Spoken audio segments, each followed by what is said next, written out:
오늘 우리가 읽었던 이 스가랴서 이 10장의 말씀을 가지고 여호와께 비를 구하라, 여호와께 비를 구하라라는 제목으로 하나님의 말씀을 나누도록 하겠습니다. 여러분, 선지서가 총 몇 권인지 아십니까? 선지서. 대선지서는 이사야에서부터 시작해서 이사야, 예레미야, 에스겔, 다니엘까지 이렇게 5권을 우리가 대선지서라고 이야기를 하고, 분량이 많아서 뭐 선지자가 더 훌륭해서가 아니라 분량이 많아서, 그 다음에 소선지서는 호세아부터 말라기까지 총 12권이죠. 그래서 선지서 하면 총 17권을 우리가 선지서라고 이야기를 하는데, 제가 학교에서 이 선지서에 대해서 배울 때 이 17권의 선지서는 총 3가지를 이야기를 하고 있습니다. 첫 번째는 죄에 대한 메시지. 너희들 그거 죄야. 이 죄에 대한 메시지가 첫 번째로 선포되고 있고, 두 번째는 계속 그렇게 죄 지으면 하나님께서 심판하신다. 이 심판에 대한 메시지가 두 번째로 선포되고 있고, 세 번째는 계속 하나님께서 심판하셨지만 다시 회복시켜 주실 것이다. 그래서 이 선지서 17권의 내용을 요약을 하면 모든 선지서가 죄에 대한 메시지, 심판에 대한 메시지, 이제 회복에 대한 메시지, 이 세 메시지를 선지서가 선포하고 있습니다. 오늘도 스가랴서, 이 말라기 이전의 스가랴서인데, 여러분, 이 스가랴서도 학개, 스가랴, 말라기, 이 전부 다 바벨론 포로 생활 이후에 쓰여진 책 아니겠습니까? 포로 생활 이후에 쓰여진 책인데, 이 3권의 책은 동일한 메시지를 선포하고 있습니다. 학개 선지자는 좀 이성적인 또 논리적인 메시지로 백성들에게 너희들 성전 짓다가 그만뒀냐, 하나님께서 슬퍼하신다, 다시 성전 짓자. 스가랴 선지자도 마찬가지고 말라기 선지자도 마찬가지죠. 근데 학개 선지자는 이것을 이성적이고 논리적인 메시지로 선포하고 있고, 오늘 본문의 이 스가랴 선지자는 우리가 읽으면서 잘 이해가 되지 않는 부분이 뭐겠습니까?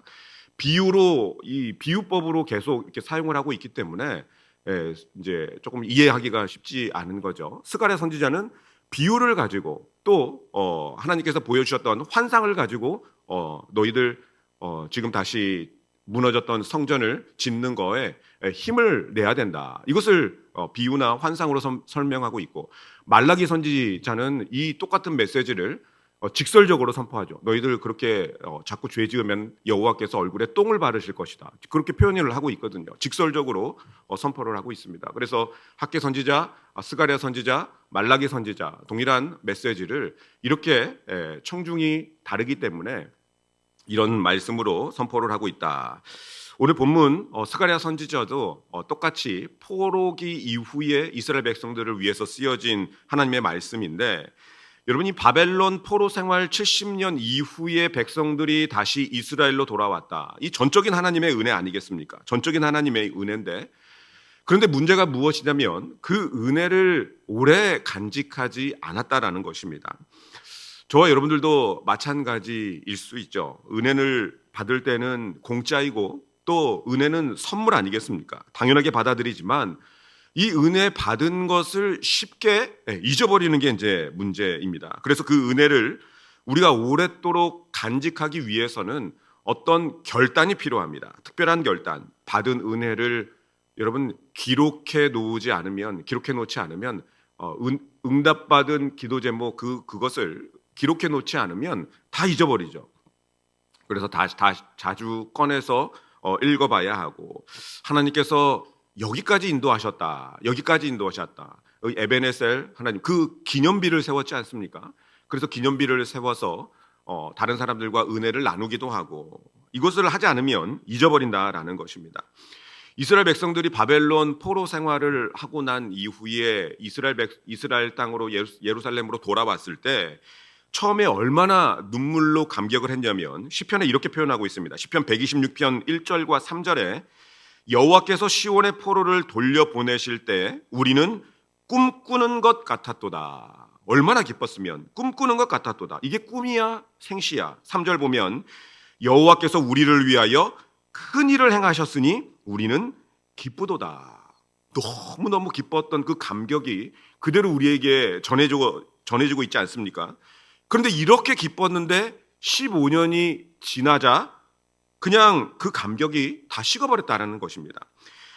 처음에 바벨론에서 예루살렘으로 우리가 가기만 하면 이 포로 생활에서, 이 노예 생활에서 다시 우리의 고국의 땅 이스라엘로 돌아가기만 하면 나는 목숨 바쳐서 주의 일을 할 거야. 이렇게 생각을 하고 결심을 했지만 15년의 시간이 지나자 사람들은 이제 성전보다는 내 집이 더 중요하게 되었고 하나님의 일보다는 내 일, 이 먹고 사는 것이 더 중요하게 생각이 되었습니다.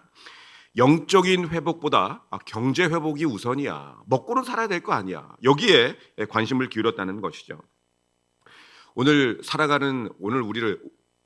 오늘날을 살아가는 저와 여러분들도 마찬가지죠. 에베소 교회에 지적하셨던 것처럼 첫사랑을 잃어버리는 것이 너무나 쉽고 그 많은 은혜를 받았지만 기억하지 못할 때가 참 많이 있습니다. 그런데 오히려 마음속에 섭섭한 것들이 많이 가득 찰 수도 있죠. 주님이 주신 은혜가 100이라면 섭섭한 것은 한 5에서 몇 1밖에 되지 않는데 섭섭한 것은 내 마음속에 오래 기억이 되고 은혜는 그냥 다 사라져버리는 것입니다. 삶의 초점이 이 하나님 중심의 신앙에서 점점 이제 세상으로 옮겨가는 그러한 모습. 지금 보면 스가랴서에 나오는 이스라엘 백성들의 모습이 바로 이러한 모습이었습니다. 첫사랑과 감격을 다 잃어버리고 먹고 사느라고 신앙은 온데간데 없어져 버린 그러한 모습을 지금 이스라엘 백성들이 보여주고 있습니다. 그런데 하나님은 언제나 저와 여러분들의 영적인 회복, 이 영적인 회복에 관심과 초점을 가지고 계시죠. 언제나 하나님께서 관심을 갖고 계시는 것은 우리와 친밀하게 교제를 하길 원하신다는 것입니다. 내가 너와 함께 하고 싶다. 내가 너와 더 함께 교제를 나누고 싶다. 이것이 오늘 본문의 스가랴서의 핵심 말씀인데 이 전체 핵심은 1절에서 말씀하고 있습니다. 같이 한번 1절을 다 같이 다시 읽어보도록 하겠습니다. 시작. 봄비가 올 때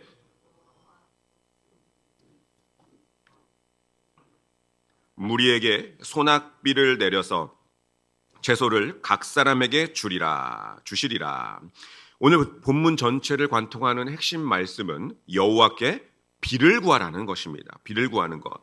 항상 시대마다 침체기도 있고 부흥기도 있지 않습니까? 침체기도 있고 부흥기도 있는데 지금은 많은 전문가들이 침체기다, 영적인 침체기다 이렇게 이야기를 합니다. 그런데 이 침체기가 무조건 암울하고 또 어두운 것만은 아니죠. 위기가 기회다라는 말도 있지 않습니까? 위기는 기회다. 성경의 역사를 봐도 부흥과 침체는 늘 교차하고 있습니다. 이스라엘도 은혜를 받았는데 금방 식어버리고 또 식으면 무너지고 또 무너지면 다시 회개의 자리로 나아오고 하지만 이런 침체기 암울하고 어둡고 우울한 이러한 시기에도 하나님께서는 늘 하나님의 사람들을 예비하고 준비해 놓으셨습니다. 죄악이 만연했던 홍수 심판 속에서 누구를 준비했습니까? 하나님께서는 노아와 노아의 가족들을 준비해 놓으셨고 영적 암흑기였던 이 사사 시대에도 기드온을 준비하셨고 드보라를 준비하셨고 사무엘을 하나님께서는 준비해 놓으셨습니다. 엘리야 시대 영적 불감증 속에서 하나님께서는 하늘에서 불을 내렸죠. 불을 내리셨습니다. 지금이 침체기이고 우울하고 암울한 시대라고 할지라도 하나님은 늘 하나님을 위한 하나님의 사람을 준비하고 예비해 놓으신 줄로 믿습니다. 그래서 암울한 상황을 바라보면 절망이지만 하나님을 바라보면 하나님께서 저와 여러분들에게 이 소망을 늘 주고 계십니다. C.S. 루이스가 이렇게 이야기를 했는데 절망은 인간이 만든 감정이지만 소망은 오직 하나님께로부터 오는 응답이다. 절망은 인간이 만든 감정이지만 소망은 오직 하나님께로부터 오는 응답이다. 이렇게 이야기를 했습니다. 세상은 절망하고 있지만 하나님께서는 그 절망 속에서도 소망의 사람, 기도의 사람, 또한 부흥을 일으킬 수 있는 그러한 사람을 준비하고 예비하시는 것이죠. 1904년 웨일즈 교회는 완전히 침체되고 있다고 보고를 하고 있습니다. 주일학교는 완전히 비어서 다음 세대에 소망이 없었고 술집은 사람들로 넘쳐났다고 이야기를 합니다. 이 당시 목회자들도 부흥은 옛날 이야기야. 이제는 이 나라의 이 교회, 웨일즈의 교회에는 소망이 없어. 이렇게 낙심하고 있었는데 그때 26세의 한 청년 이 에반 로버츠가 이렇게 기도하면서 나아갔습니다. 주님, 나를 하나님께 굴복시켜 주시옵소서. 그리고 나를 통해 주의 비를 이 웨일즈 땅에 부어 주시옵소서. 한 사람 에반 로버츠가 이렇게 기도하며 나아갔는데 그의 기도는 너무나 단순한 기도였지만 하늘을 움직이는 기도였다고 합니다. 그로부터 몇 달 사이에 웨일즈 전역에 성령의 비, 이 성령의 단비가 쏟아지기 시작했는데 성령의 단비가 이 부흥이라는 것이 한 교회에서 벌어지는 것이 아니라 이 집단적으로 지역적으로 하나님께서 부흥의 은혜를 지금 부흥의 역사들을 보면은 주셨는데 성령의 단비가 이 웨일즈 지역에 쏟아지기 시작하자 사람들이 술집에 가지 않고 술집이 결국은 문을 닫게 되고 탄광 노동자들이 예배 중에 눈물로 회개하며 찬송을 부르고 이 영적으로 회복이 일어났다고 시작을 합니다. 말씀을 하고 있습니다. 그리고 그 당시 웨일즈 이 전역에서 발간된 신문에서 웨일즈 is praying again. 웨일즈가 다시 기도한다. 일반 신문에서 웨일즈가 다시 기도한다라고 이렇게 보도를 했다고 합니다. 역사학자들은 그 부흥을 가리켜 이렇게 기록을 하고 있는데 웨일즈 부흥은 어떤 프로그램으로도 이룰 수 없는 하늘에서 단비가 내린 사건이었다. 이렇게 학자들이 기록을 하고 있습니다. 여러분, 하나님께서는 침체의 시대마다 하늘의 단비를 예비하시고 또 웨일즈가 이 1904년에 죽은 듯 했던 그러한 모습을 띠고 있었다 하더라도 하나님께서는 한 청년의 무릎을 준비하셨고 그 청년의 기도를 통하여 한 지역을, 한 교회를 다 살리셨습니다. 부흥을 일으키셨던 것이죠. 하나님께서는 지금도 은혜의 단비를 우리의 기도를 통해서 준비하고 예비하신 줄로 믿습니다. 그 단비가 내려져야지만이 우리가 오늘 찬양을 드렸지 않습니까? 빈들의 마른 풀같이 시들은 나의 영혼. 하나님께서 그런데 단비를 내려주시면 이 빈들의 마른 풀 같은 이 시들은 나의 영혼이 살아나게 될 줄로 믿습니다. 근데 이 은혜의 단비가 내리게 되면 어떤 현상이 벌어질까? 첫 번째로 오늘 본문에서는 메말랐던 자가 준마로 변할 것이다. 3절 말씀을 우리 다 같이 한번 읽어보겠습니다. 오늘 본문 3절입니다. 시작. 내가 목자들에게 노를 발하며 내가 순념소들을 벌하리라. 만군의 여호와가 그 무리 곧 유다 족속을 돌보아 그들을 전쟁의 준마와 같게 하리니. 여기서 준마라는 것은 이 전쟁에서 강력하고 용감하게 싸우는 그 말을 의미한다고 합니다. 그런데 이 준마는 하나님의 은혜의 단비가 내려짐으로 말미암아서 곧 강하게 세워질 유다 백성들, 이 하나님의 백성들을 상징을 합니다. 성령의 단비가 내리지 않으면 가물죠. 메말라 버립니다. 땅이 쩍쩍 갈라지지 않습니까? 또 성령의 단비가 내리지 않으면 우울해지고 활력도 없어지고 심지어는 이 정신분열증도 발생할 수가 있습니다. 공동체가 분열이 되고 남을 속이고 험담하고 당을 짓고 파가 나뉘어져 버리는 그런 현상. 그런데 스가랴 선지자의 처방전은 딱 한 가지죠. 이렇게 메마른 땅이 쩍쩍 갈라지는 그 땅에 여호와의 단비를 구하라는 것입니다. 이것이 오늘 전체 메시지죠.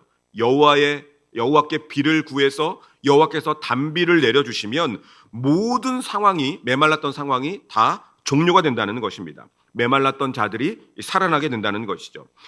개인의 상황이 절망이어도 또 메디컬 리포트를 보면 빨간색으로 문제가 있다고, 수치가 있다고 기록이 되어 있다고 하더라도, 도저히 해결할 수 없는 이 사업의 문제, 이 신분의 문제가 있다 하더라도 여호와께서 우리의 삶 속에 비를 내려주시면 이 모든 문제들이 해결될 수 있다는 사실입니다. 여호와께서 비를 내려주시면 가정의 문제도 해결될 수가 있는 것이고, 여호와께서 비를 내려주시면 관계의 문제도 회복이 될 수 있는 것이고, 여호와께서 비를 내려주시면 하나님의 백성들에게 하나님께서 축복으로 인도해 주십니다. 그래서 존 웨슬리가 이렇게 말을 했는데, 하나님께서 세상을 바꾸기 위해서 찾으시는 것은 100명의 유능한 자가 아니라 오직 한 명의 성령으로 충만한 사람이다. 성령으로 충만한 사람이다. 이 성령으로 충만한 사람을 오늘 본문은 준마라고 표현을 한 것입니다. 준마. 여호와께서 단비를 내려주시게 되면, 여호와께 비를 구해서 여호와께서 그 사람에게 단비를 내려주시면 그 성령의 비를 맞고 용감한 자, 하나님의 나라를 위해서 용감한 자, 이 줌마가 될 것이다. 따라서 공동체에 있어서는 은혜의 단비를 맞은 이 한 사람이 필요하다는 것이죠. 방금 말했던 그 에반 로버츠 같은 그러한 사람이 필요한 것이죠. 가정에서 저와 여러분들이 이 성령의 비를 맞은 줌마가 되시기를 주님의 이름으로 축원합니다. 직장과 비즈니스 현장에서 은혜의 단비를 맞은 이 줌마가 되어야 하고, 또 우리의 소속된 구역 공동체에서 한 사람이 여호와의 비를 맞은 줌마가 되면 그 공동체가 변하고 살아나게 되는 줄로 믿습니다. 따라서 은혜의 단비를 맞은 줌마가 되어야 한다. 또 둘째, 여호와께서 비를 내리시면 흩어진 자들이 돌아오고 번성하게 된다. 성경은 이렇게 설명하고 있는데 오늘 6절을 다 같이 한번 읽어보겠습니다. 6절입니다. 시작. 내가 유다 족속을 견고하게 하며 요셉 족속을 구원할지라. 내가 그들을 긍휼히 여김으로 그들이 돌아오게 하리니 그들은 내가 내버린 일이 없었음 같이 되리라. 나는 그들의 하나님 여호와라. 내가 그들에게 들으리라. 여러분, 이 바벨론 포로로 이스라엘 백성들이 약 10만 명에서 20만 명 정도가 바벨론 포로로 끌려갔다, 이렇게 보고 있는데, 그 가운데 포로 귀환이 몇 명이 포로로 돌아왔느냐, 포로 귀환을 했느냐, 한 5만 명 정도가 돌아왔다고 이야기를 합니다. 그럼 아직까지 5만 명에서 15만 명의 이스라엘 백성들이 바벨론 땅에 남아있는 것 아니겠습니까? 얼마 전에 한국 뉴스를 보니까 지금 6.25가 끝난 지가 거의 한 70년이 훨씬 지났지 않습니까? 70년이 지났음에도 불구하고 아직까지도 이 북녘 땅에, 또 남한 땅에 이산 가족이 많이 있다. 그래서 이 떨어진 가족들을 그리워하는 분들이 참 많이 있다. 이 이제 뉴스를 보았습니다. 그런데 지금 이스라엘 백성들도 돌아온 지 5만 명이 돌아왔는데 15년이 지났다. 포로 귀환한 지 15년이 지났는데 그리운 가족들, 또 친척들, 이웃들을 생이별하고 이 5만 명의 사람들, 돌아온 5만 명의 사람들, 남아있는 5만에서 15만 명의 사람들이 이 생이별을 한 사람들이 많이 있지 않겠습니까? 그런데 그러한 자들에게도 뭐라고 본문은 말씀하고 있냐면 여호와께 비를 구하라, 비를 구하라. 그러면 어떤 일이 벌어지느냐? 8절 말씀을 보면, 우리 8절을 다 같이 한번 읽어보겠습니다. 시작. 내가 그들을 향하여 휘파람을 불어 그들을 모을 것은 그들을 구속하였습니다.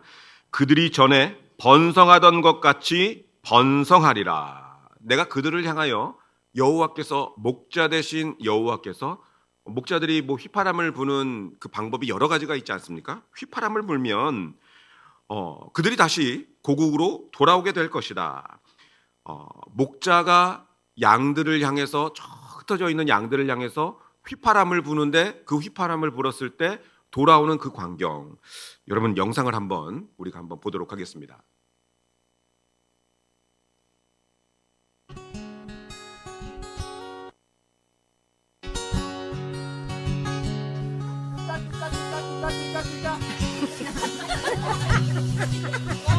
One more time. Oh, one is.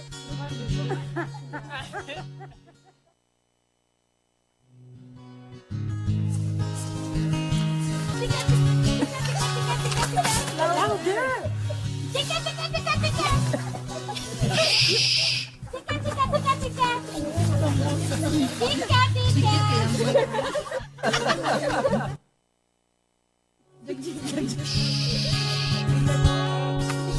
tika tika.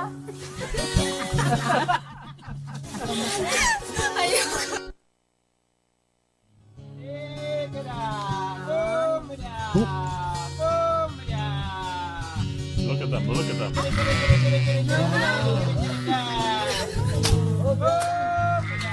That's amazing.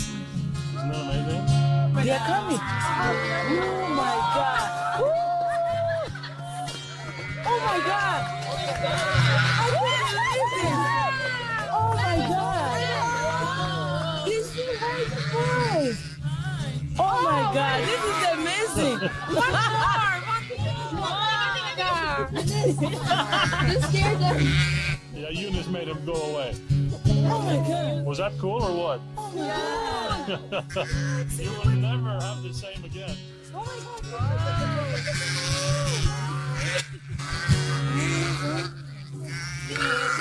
can't believe the way they were coming.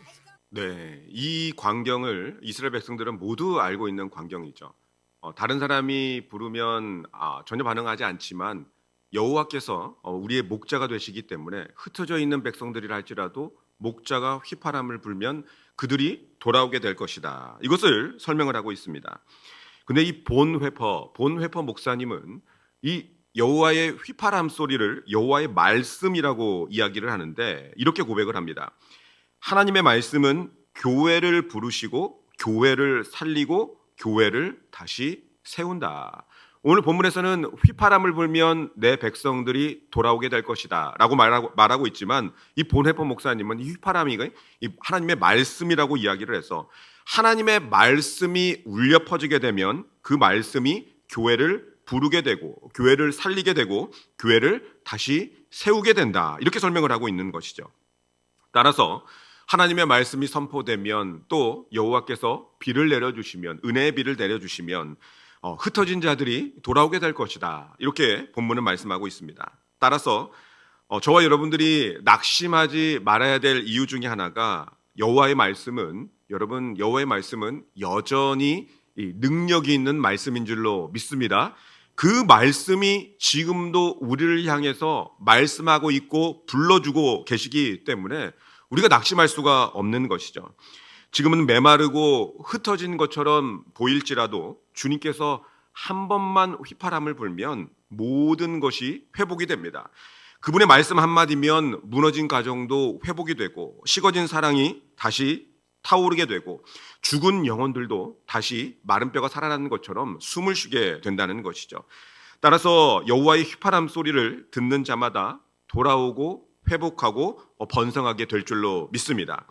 그리고 세 번째 본문은 여호와께서 비를 내리시면 고난의 바다를 건너게 하신다라고 말씀하고 있는데 우리 11절을 같이 한번 읽어보겠습니다. 11절입니다. 시작.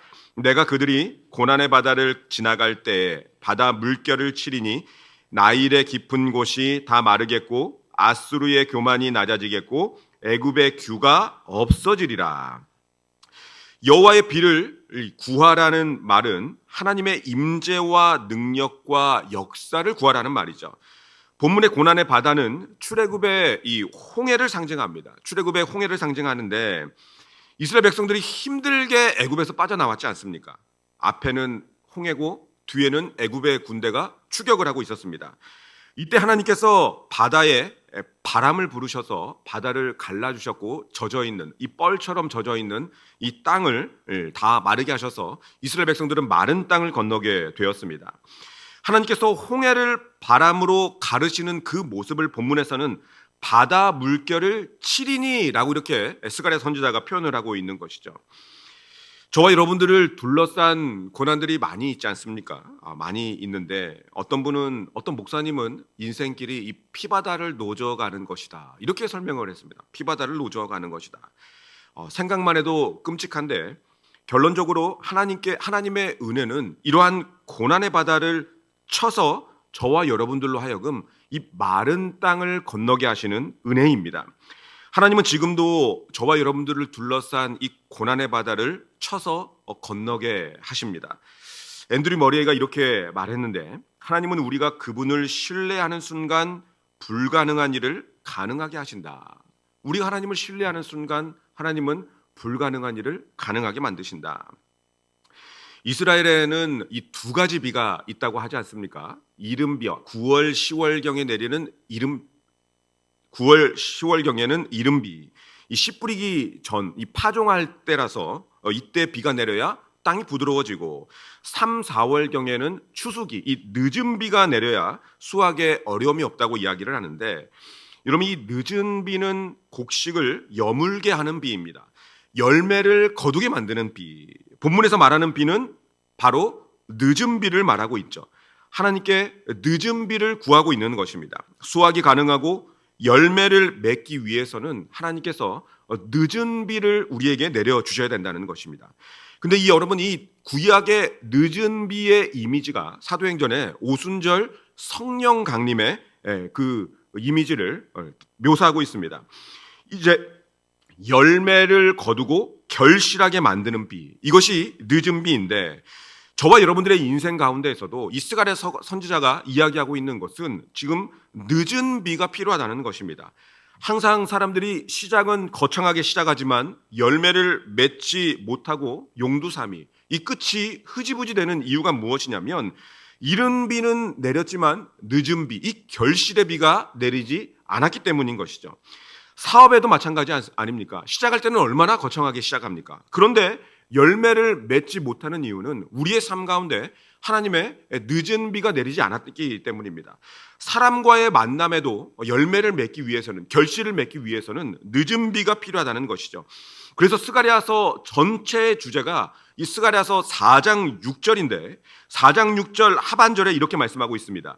이는 힘으로 되지 아니하며 능력으로 되지 아니하고 오직 나의 영으로 되느니라. 이것이 바로 늦은 비라는 것이죠.